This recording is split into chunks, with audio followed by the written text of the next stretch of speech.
ओम जय श्री कृष्ण हरे। प्रभु जय श्री कृष्ण हरे।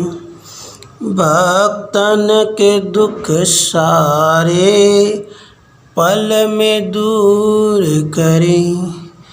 ओम जय श्री कृष्ण हरे। प्रभु जय श्री कृष्ण हरे।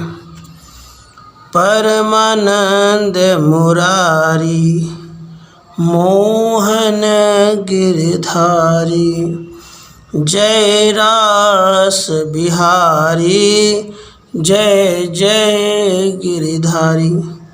ओम जय श्री कृष्ण हरे।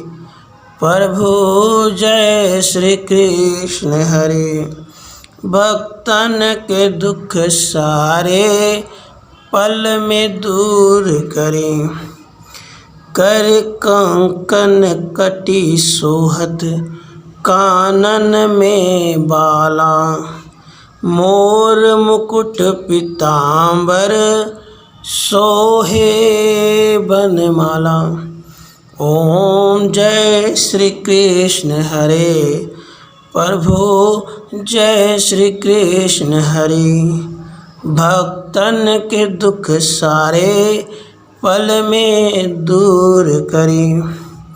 दीन सुदामा तारे दरिद्रों के दुख टारे। गज के फंद छुड़ाए भव सागर तारे। ओम जय श्री कृष्ण हरे। प्रभु जय श्री कृष्ण हरे। हिरण्यकश्यप संहारे नरहरि रूप धरे। पाहन से प्रभु प्रगटे जम के बीच परे। ओम जय श्री कृष्ण हरे। प्रभु जय श्री कृष्ण हरे। भक्तन के दुख सारे पल में दूर करे। केसी कंस विदारे नल कुबर तारे। दामोदर छवि सुंदर भक्तन के प्यारे। ओम जय श्री कृष्ण हरे। प्रभु जय श्री कृष्ण हरे। भक्तन के दुख सारे पल में दूर करें। काली नाग नथैया नटवर छवि सोहे। फन फन नाचा करते नागन मन मोहे। ओम जय श्री कृष्ण हरे। प्रभु जय श्री कृष्ण हरे। भक्तन के दुख सारे पल में दूर करें। राज उग्रसेन पाए माता शोक हरे। द्रुपद सुता पत राखी करुणा लाज भरे। ओम जय श्री कृष्ण हरे। प्रभु जय श्री कृष्ण हरे। ओम जय श्री कृष्ण हरे। प्रभु जय श्री कृष्ण हरे। भक्तन के दुख सारे पल में दूर करे। बोले कृष्ण भगवान की जय। राधे कृष्ण की जय। राधे कृष्ण राधे कृष्ण। श्री गणेश पद वंदिके धरी शारद को ध्यान। कृष्ण चरित वर्णन करूं जासो कल्याण। जय मुकुंद मधुसूदन प्यारे देवकी नंदन नंद दुलारे। मन मोहन माधव गोपाला गरुड़ ध्वज जय दीन दयाला, नारायण श्रीपत नंद लाला, गुण सागर जय जयति कृपाला, जय यदुनंदन जय सुरारी, वंशीधर संतन सुखकारी, जय नटवर जय जय गिरधारी, जय वृंदावन विपिन बिहारी, वासुदेव जय जयति मुरारी, राधा वल्लभ जय कंसारी, जय केशव वैकुंठ विलासी, रमा रमन बल आनंद राशि, सिर सिंधु साई अविनाशी, त्रिभुवनपति द्वारिका निवासी, चक्रपाणि जय भव भयारी, छवि निधि जय पीताम्बर धारी, जय नरहरि वामन प्रणपालक, जय जय कृष्ण सुरकुल घालक, जय मोर मुकुट कुंडल छवि छाजत, शंख चक्र गद पद्म विराजत, कौस्तुमणि बन माल धारे, मुरलीधर नयन रत्नारे, लीलामित अपार तुम्हारी, गावत शेष शारदहारी, नारद सुख सनकादि मुनीसा, सुर नर मुनि सब नावत शीसा, अगनाशक है नाम तिहारो, अगणित पापिन को है तारो, सपने हूँ में जो सुमिरन करही,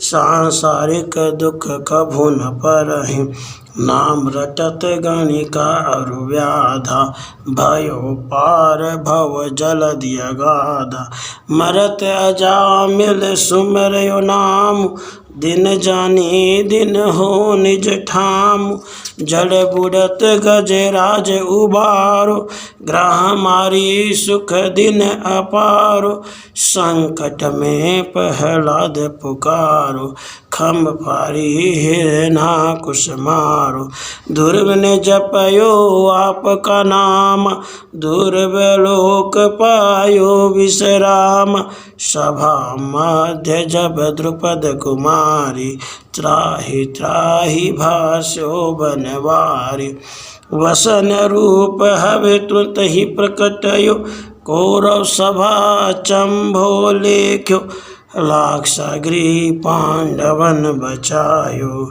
अग्नि ज्वाल सब निज उर्धार्यो, अघा बका कन साधिक मारी, मातु पिता की वंदी निवारी, विश्व मोहिनी रूप बनायो, शन में भस्मासुर ही जलायो, नक पर गिरिवर धारण किन्हो, ब्रजवासिन को बहु सुख दिन हो, वृंदावन में रास रचायो, गोपिन को मन मोहन भायो, गीता ज्ञान दियो अर्जुन ही, रन मध्यहि में यो सब भ्रम ही, सदा प्रेम के हो तुम चेहरे, बिना प्रेम नहीं आवत नेरे, प्रेम वश्य हो हे यदुनंदन, पारथ के तुम हो क्यों चंदन, कुरुपति के मेवा ताजी दिन्हा,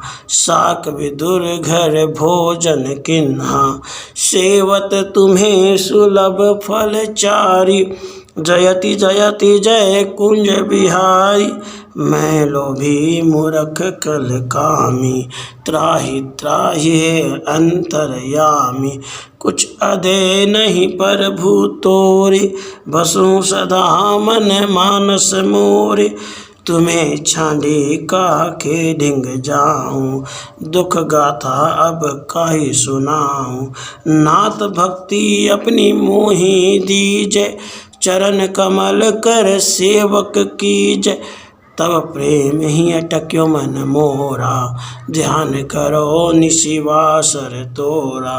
हे भक्तों के प्राण आधारा, मोहि केवल तोर सहारा। मैं सेवक तुम ठाकुर मोरा, दया करहूँ वसुदेव किशोरा। अघनाशक पावन करन, मंजुल मंगल मूल।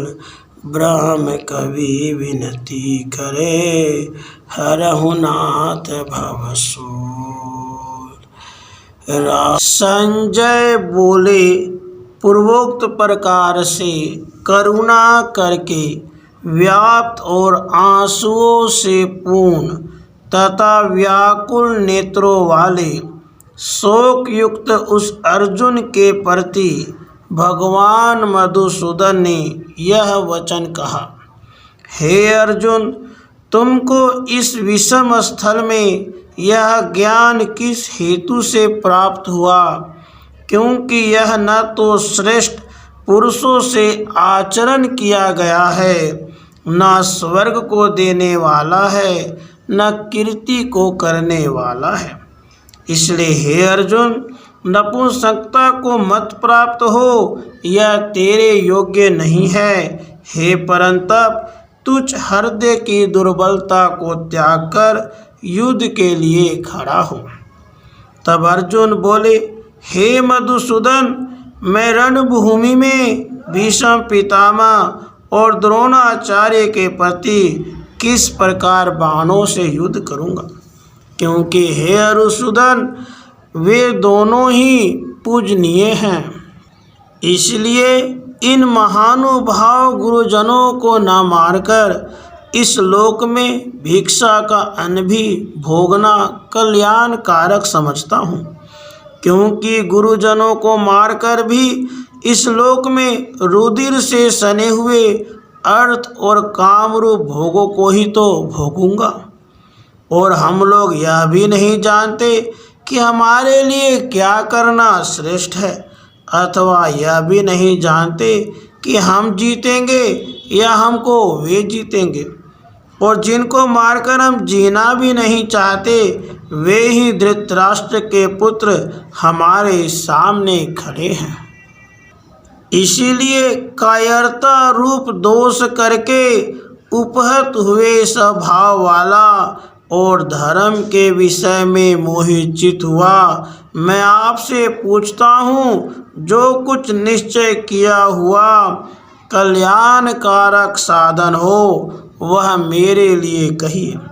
क्योंकि मैं आपका शिष्य हूँ, इसीलिए आपके शरण हुए मेरे को शिक्षा दीजिए। क्योंकि भूमि में निष्कंटक धन्य धान्य संपन्न राज्य को और देवताओं के स्वामी पने को प्राप्त होकर भी मैं उस उपाय को नहीं देखता हूँ जो कि मेरी इंद्रियों के सुखाने वाले शोक को दूर कर सके। संजय बोले, हे राजन, निद्रा को जीतने वाले अर्जुन अंतर्यामी श्री कृष्ण महाराज के प्रति इस प्रकार कहकर फिर श्री गोविंद भगवान से युद्ध नहीं करूँगा ऐसे स्पष्ट कहकर चुप हो गए। उसके बाद हे भरतवंशी धृतराष्ट्र, अंतर्यामी श्री कृष्ण महाराज ने दोनों सेनाओं के बीच में उस शोकयुक्त अर्जुन को हंसते हुए से यह वचन कहे, हे अर्जुन, तू न शोक करने योग्यों के लिए शोक करता है और पंडितों के सी वचनों को कहता है। परंतु पंडित जन जिनके प्राण चले गए हैं उनके लिए और जिनके प्राण नहीं गए हैं उनके लिए भी शोक नहीं करते हैं। क्योंकि आत्मा नित्य है, इसलिए शोक करना अयुक्त है।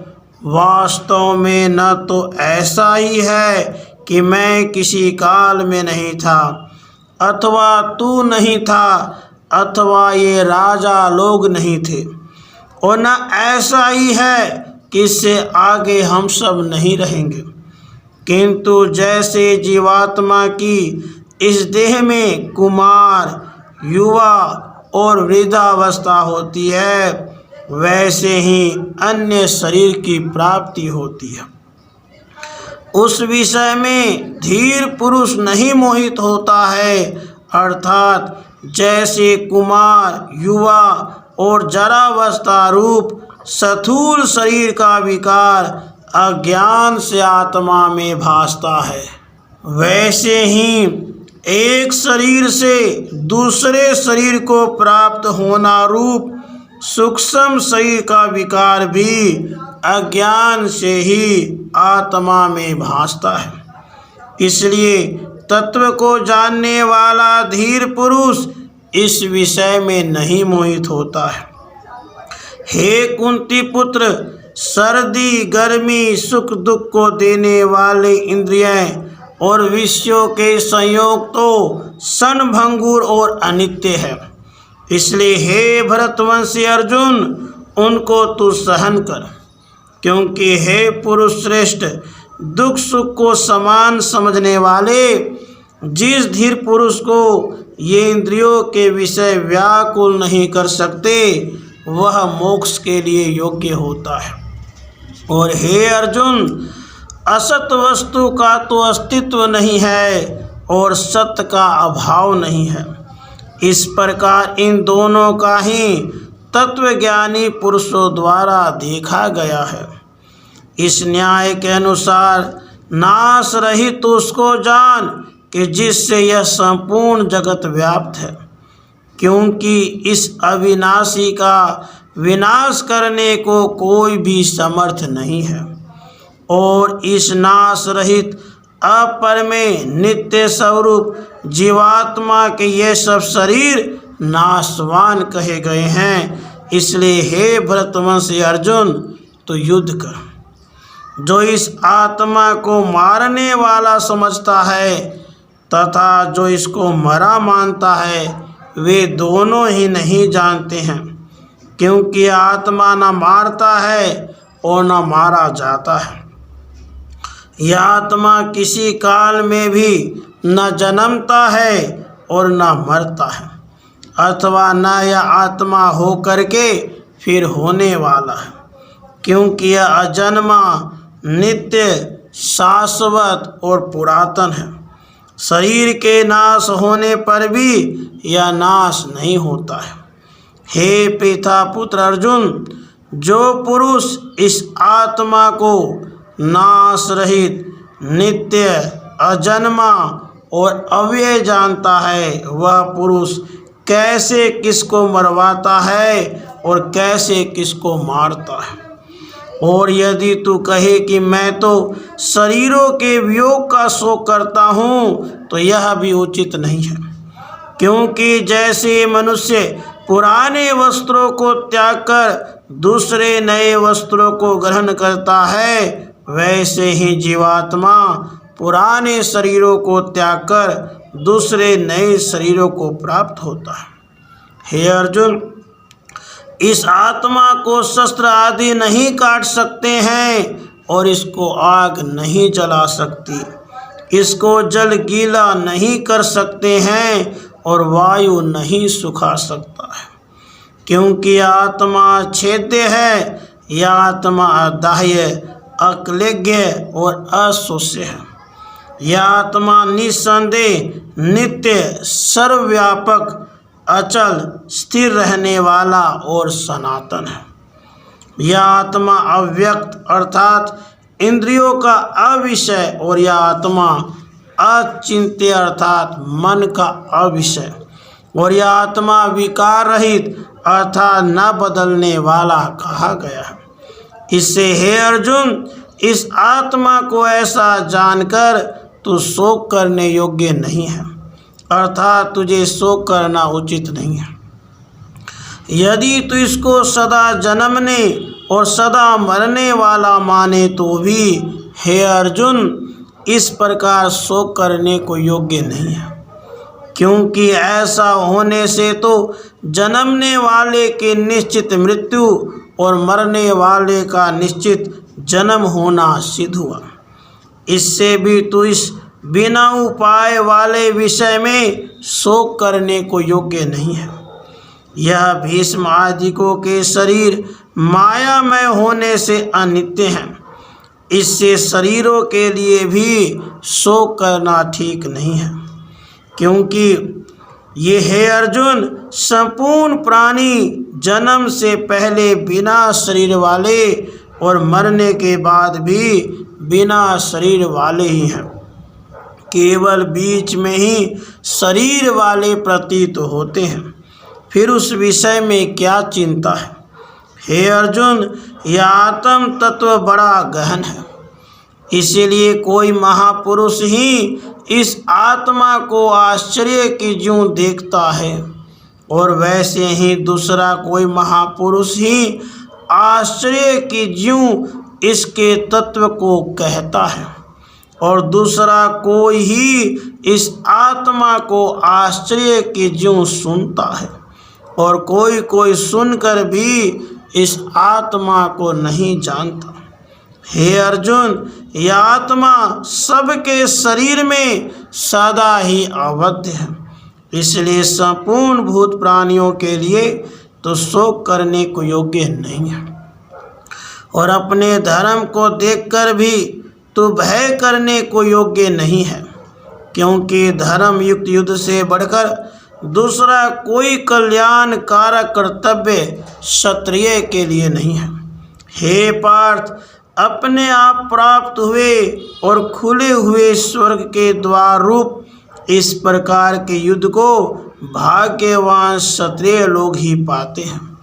और यदि तू इस धर्म युक्त संग्राम को नहीं करेगा तो सब धर्म को और कीर्ति को खोकर पाप को प्राप्त होगा, और सब लोग तेरी बहुत काल तक रहने वाली अपकृति को भी कथन करेंगे, और वह अपकृति माननीय पुरुष के लिए मरण से भी अधिक बुरी होती है। और जिनके तू बहुत माननीय होकर भी अब तुच्छता को प्राप्त होगा, वे महारथी लोग तुझे भय के कारण युद्ध से उपराम हुआ मानेंगे, और तेरे वैरी लोग तेरे सामर्थ्य की निंदा करते हुए बहुत से न कहने योग्य वचनों को कहेंगे। फिर उससे अधिक दुख क्या होगा। इससे युद्ध करना तेरे लिए सब प्रकार से अच्छा है, क्योंकि या तो मरकर स्वर्ग को प्राप्त होगा अथवा जीतकर पृथ्वी को भोगेगा। इससे हे अर्जुन, युद्ध के लिए निश्चय वाला होकर खड़ा हो। यदि तुझे स्वर्ग तथा राज्य की इच्छा न हो तो भी सुख दुख लाभ हानि जय पराजय को समान समझकर उसके उपरांत युद्ध के लिए तैयार हो। इस प्रकार युद्ध करने से तो पाप को प्राप्त नहीं होगा। हे पार्थ, यह बुद्धि तेरे लिए ज्ञान योग के विषय में कही गई, और इसी को अब निष्काम कर्म योग के विषय में सुन। जिस बुद्धि से युक्त हुआ तो कर्मों के बंधन को अच्छी तरह से नाश करेगा।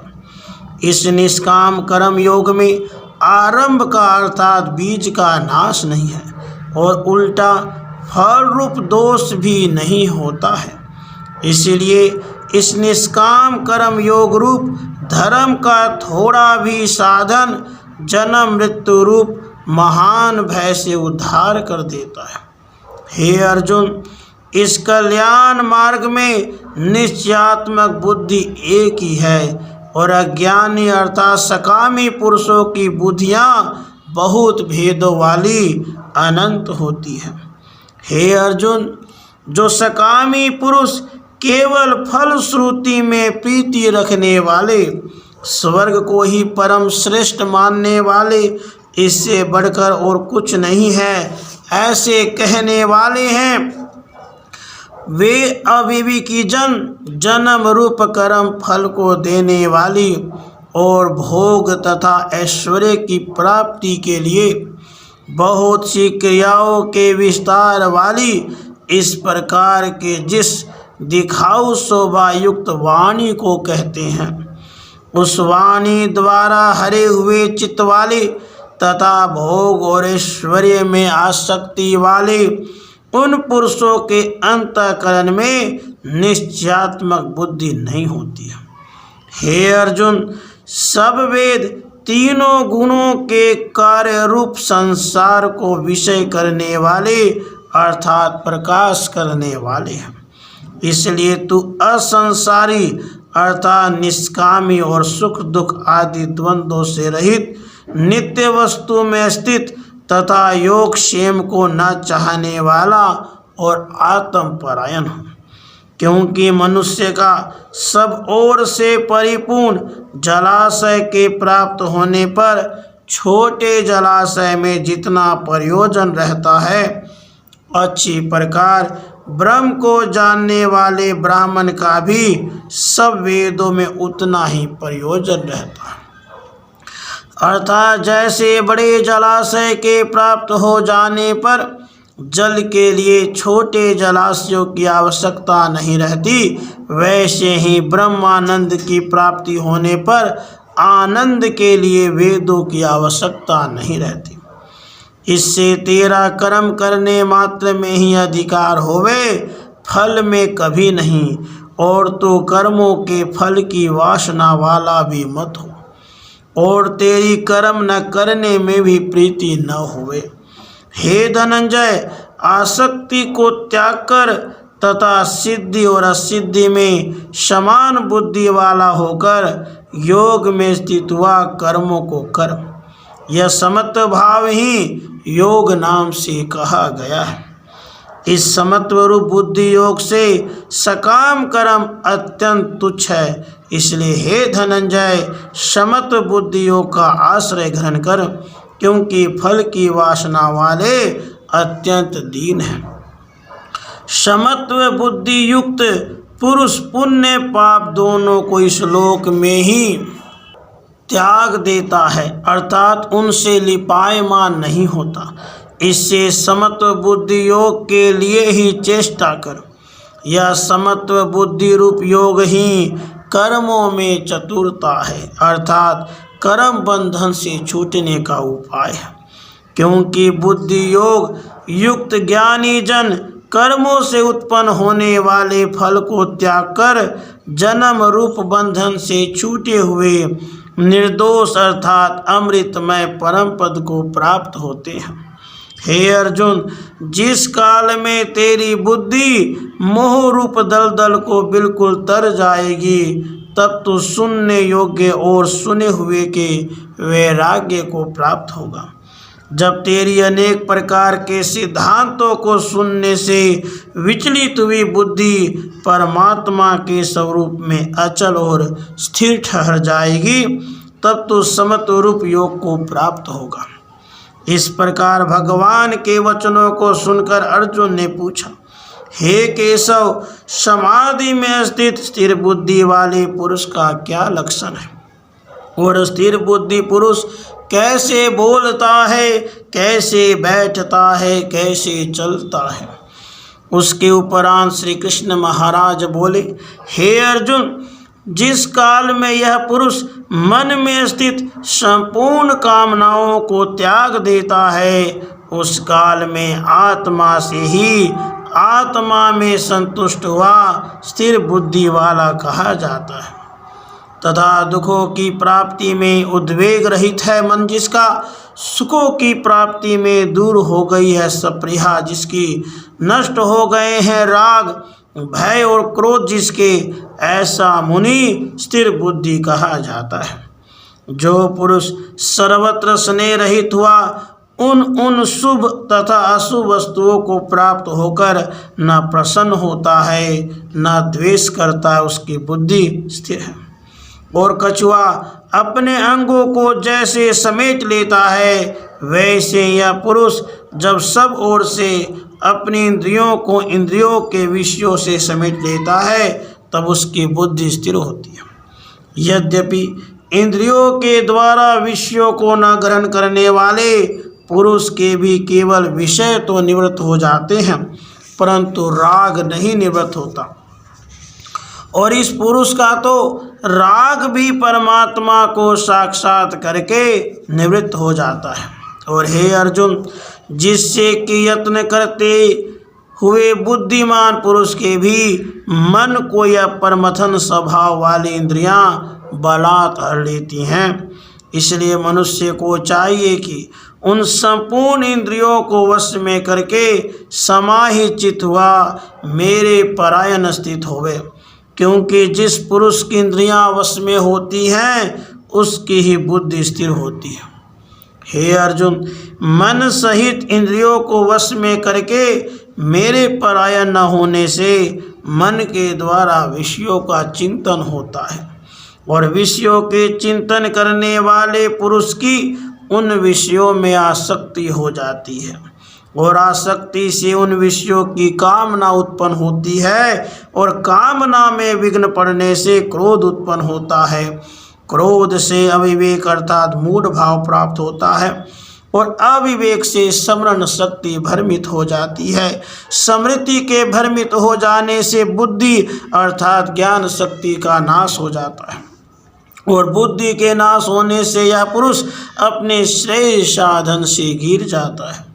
परंतु स्वाधीन अंतःकरण वाला पुरुष राग द्वेष से रहित अपने वश में की हुई इंद्रियों द्वारा विषयों को भोगता हुआ अंतःकरण की प्रसन्नता अर्थात स्वच्छता को प्राप्त होता है। उस निर्मलता के होने पर इसके संपूर्ण दुखों का भाव हो जाता है, और उस प्रसन्नचित्त वाले पुरुष की बुद्धि शीघ्र ही अच्छी प्रकार स्थिर हो जाती है।